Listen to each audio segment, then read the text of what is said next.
Friends, அனைவருக்கும் காலை வணக்கம். இது எங்கள் மாடி தோட்டத்தில் உள்ள அழகு பூக்கள். இப்போ நான் ஒரு கதை சொல்ல போகிறேன்.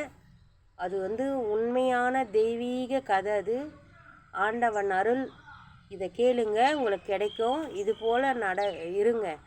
அதுபோல் இருந்தீங்கன்னா உங்கள் வாழ்க்கையில் எல்லா சுகிட்சமும் சேரும்.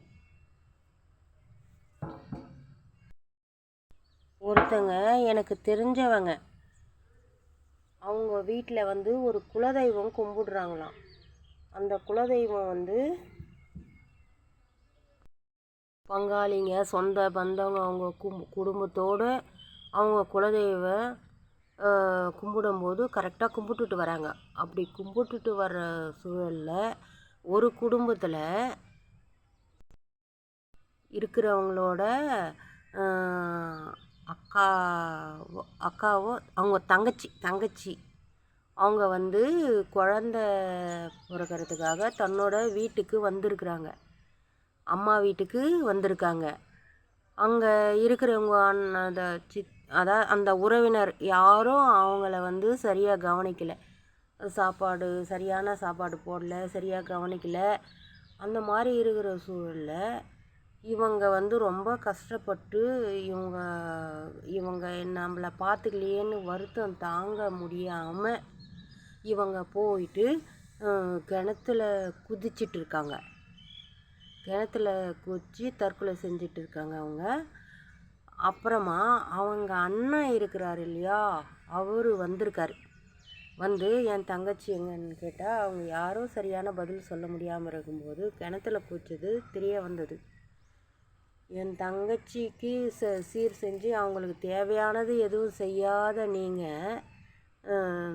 நீங்கள் செஞ்சு எல்லாம் பண்ணி சாப்பிட்றீங்க, எல்லாம் பண்ணீங்களே, என் தங்கச்சிக்கு நல்லா பார்த்துக்கலையே நீங்கள், இது மாதிரி கிணத்துல குதித்து தற்கொலை செய்கிற அளவுக்கு நீங்கள் பண்ணியிருக்கீங்களே அப்படின்னு சொல்லிட்டு இவர் அந்த மனவேதனை வலியை தாங்க முடியாமல் இவங்களை சபிச்சிருக்காரு. அந்த குடும்பத்தில் இருக்கிறவங்கள இது போல் நீங்கள் என் தங்கச்சி துடித்தது போல் நீங்கள் துடிக்கணும், நீங்கள் கஷ்டப்படணுன்ற மாதிரி சபிச்சிட்டு அவங்களுக்கு வறுத்து பொரித்து, அதாவது எண்ணெயில் போட்டு எதுவும் வறுத்து பொரித்து நீங்கள் சாப்பிடக்கூடாது. அப்படி சாப்பிட்டா உங்களுக்கு ஏதாவது ஆபத்து வரும் அப்படின்ற மாதிரி சபிச்சிட்டுருக்கிறாரு. இது ஒரு 40-50 வருஷத்துக்கு முன்னாடி நடந்திருக்கு.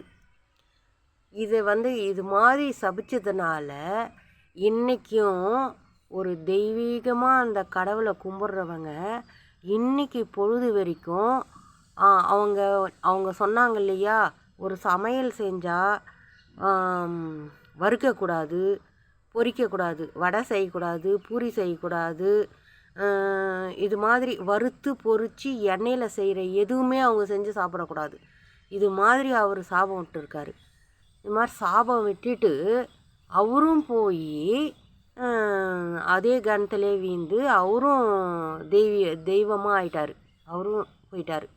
இந்த மாதிரி சாபம் விட்டு போனதுனால அந்த குடும்பத்தில் யாரும் வறுக்கிறது பொரிக்கிறது எதுவும் இல்லை. ஏன்னா அவர் தான் சபிச்சிட்டார் இல்லையா, நீங்கள் அந்த மாதிரி பொரித்து ஏதாவது சாப்பிட்டீங்க, இது மாதிரி பண்ணீங்க சாப்பிட்டீங்கன்னா உங்களுக்கு நான் ஆபத்து வர வைப்பேன் அப்படின்னு சொல்லிட்டு சொல்லவே இவங்க அந்த குடும்பத்தில் இருக்கிறவங்க அந்த 50-60 வருஷத்துக்கு முன்னாடி சொன்னவங்க இன்றைக்கி பொழுது வரைக்கும் இப்போ வரைக்கும் அவங்க வறுக்கிறது பொரிக்கிறது அந்த வீட்டில் எதுவுமே செய்கிறதில்ல.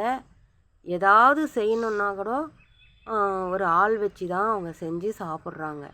அப்படி இருக்கிறாங்க. இன்றைக்கும் அந்த கடவுளுக்கு பயந்து அவங்க இன்றைக்கி பொழுது வரைக்கும் இருக்கிறாங்க. ஆனால் அந்த வீட்டில் இந்த வீட்டிலேருந்து கல்யாணம் பண்ணி கொடுக்குற பொண்ணுங்க அந்த வீட்டுக்கு போனால் எல்லாம் செஞ்சு சாப்பிட்லாம். ஆனால் வேறு வீட்டிலேருந்து வர்ற பெண்கள் இவங்க வீட்டுக்கு வர்றாங்க இல்லையா, அவங்க எதையும் சாப்பிடக்கூடாது, எதையும் பொரிக்கக்கூடாது, வறுக்கக்கூடாது, எதையும் செய்யக்கூடாது. இவங்க என்ன சொல்கிறாங்களோ அது மாதிரி கேட்டு வாழ்கிறாங்க. அந்த வீட்டுக்கு மருமக, அவங்க குலமக, அவங்க தெய்வீகமானவங்க. அவங்களுக்கு அந்த ஆண்டவன் எல்லா அருளும் செய்வான், கண்டிப்பாக செய்வான். ஏன்னா அந்த கடவுளோட வார்த்தையை மதித்து, தன்னோட புருஷனோட வார்த்தையும் மதித்து, இன்றைக்கி பொழுது வரைக்கும் தன்னோட புருஷன் என்ன சொல்கிறாரோ அதன்படி கேட்டு அவங்க வறுக்கிறது இல்லை, பொரிக்கிறது இல்லை. அவங்க வீட்டில் எல்லாமே சாப்பிட்டு வந்தவங்க. இந்த குடும்பத்தில் கல்யாணம் பண்ணின்னு வந்ததுனால அவங்க இன்றைக்கி பொழுது வரைக்கும் எதையும் வடை ஏதாவது எண்ணெயில் போட்டு வறுக்கிற எந்த பொருளுமே அவங்க வறுக்கிறது செய்கிறது எதுவும் கிடையாது. அந்த மாதிரி தன்னோட குடும்பத்துக்காக, தன்னோட புருஷன் வார்த்தைக்காக ஒரு தெய்வீகமான ஒரு மருமக அந்த வீட்டில் இருக்காங்க. இன்றைக்கி உண்மை, இன்றைக்கி பொழுது இப்போ கூட இருக்கிறாங்க. இது உண்மையான சம்பவம். இது ஏதோ சொல்கிறேன், கதைக்காக சொல்கிறேன், யூடியூப்புக்காக சொல்கிறேன், எந்த சான்ஸும் கிடையாது. இது உண்மையாக கடவுளை மதிங்க. கடவுள் ஒரு விஷயம் சொல்கிறாரா கடவுள், அது உண்மையாக இருக்கும்.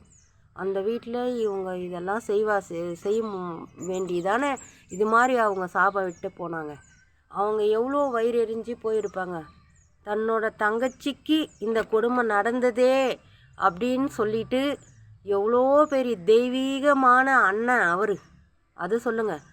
அதுபோல் ஒரு அண்ணன் உலகத்தில் கிடைப்பாங்களா? கிடைக்க மாட்டாங்க. எல்லாருக்கும் கிடைக்கிறவங்க அண்ணன் கிடையாது, நல்லவங்களே கிடையாது. ஆனால் அந்த அண்ணன் ஒரு தெய்வீகமானவன், உண்மையான அண்ணன். மனசார சொல்கிறேன், உண்மையான அண்ணன். அதுபோல் ஒரு பெண்ணுக்கும் அண்ணன் நல்ல அண்ணனாக கிடைக்கணும். தன்னோட தங்கச்சியே ஒரு உண்மையான அண்ணனாக நினச்சி, தங்கச்சியாக நினச்சி அவங்க வாழ்கிறாரு பார்த்தியா. தன்னோட தங்கச்சிக்காக தன்னோட உயிரையே நீத்தார். தன்னோட தங்கச்சி கூடவே போய் கிணத்துல கடவுளாக ஆயிட்டார். சரிங்களா? அது மாதிரி இருக்கிற அண்ணனும் வேணும்.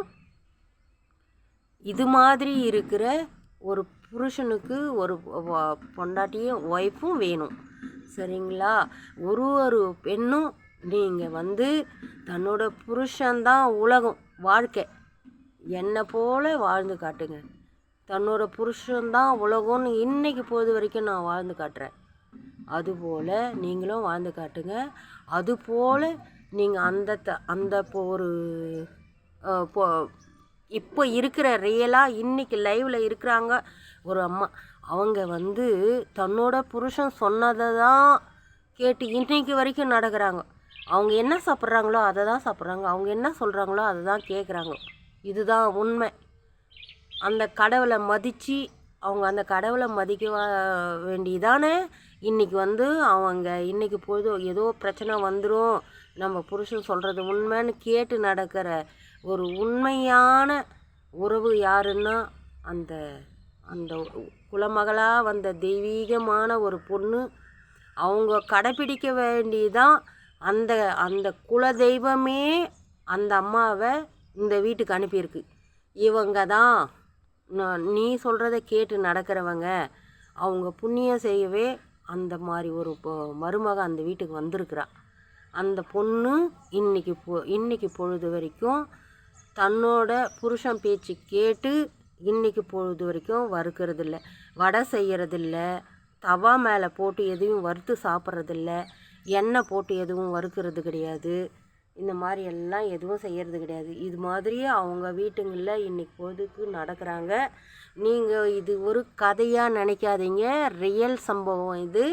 நான் என்னோட தெரிஞ்சவங்க அவங்க விஷயம் இப்படின்னு சொல்லிட்டு கொஞ்சம் நாளைக்கு முன்னாடி ஒரு வாரத்துக்கு முன்னாடி என்கிட்ட எல்லோரும் முன்னிலையிலும் சொன்னாங்க. ஏன் நீங்கள் ஒரே சாப்பாடு எடுத்துகிட்டு சாப்பிட்றீங்க அப்படின்ட்டு தெரிஞ்சவங்க கேட்டாங்க. அதுக்கு அவர் சொன்ன பதில் இது.